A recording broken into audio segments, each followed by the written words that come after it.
गजपति जिला सदर महकुमा पारलाखेमुंडी स्थित महेंद्रगिरी पौर सरकारी उच्च विद्यालय परिसर में गोसाणी ब्लॉक स्तरीय विज्ञान मेला प्रदर्शनी अनुष्ठित हो जायछि।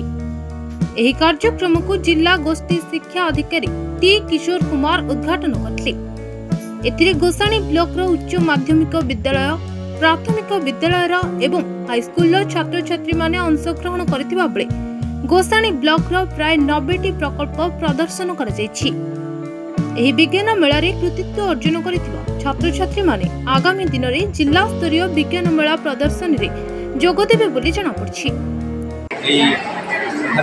जिला शिक्षा अधिकारी निर्देश समय ब्लॉक शिक्षा अधिकारी निर्देश समय आम विद्यालय ब्लॉक स्तरीय विज्ञान मेला कार्यक्रम आयोजित होती। राष्ट्रीय आविष्कार अभियान तरफ बाल वैज्ञानिक प्रदर्शनी आयोजित होती। सर्वमोट 98 प्रोजेक्ट आसी टीचर मैंने प्राप्त करते छात्र छात्री मैंने हाईस्कूल एक विज्ञान प्रदर्शनी आरंभ होती सर। से 98 स्कूल छात्र छात्री मैंने जोड़ देते से गाइड टीचर मैंने पूरा संपूर्ण तालीम देते। सहित यही वर्ष प्राथमिक स्तर पिला पंचायत नि बाल प्रदर्शन करेंगे।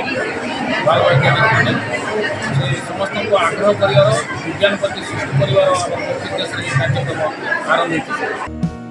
गजपति विवेकानंद बेहरा रिपोर्ट हिरांचल लाइव।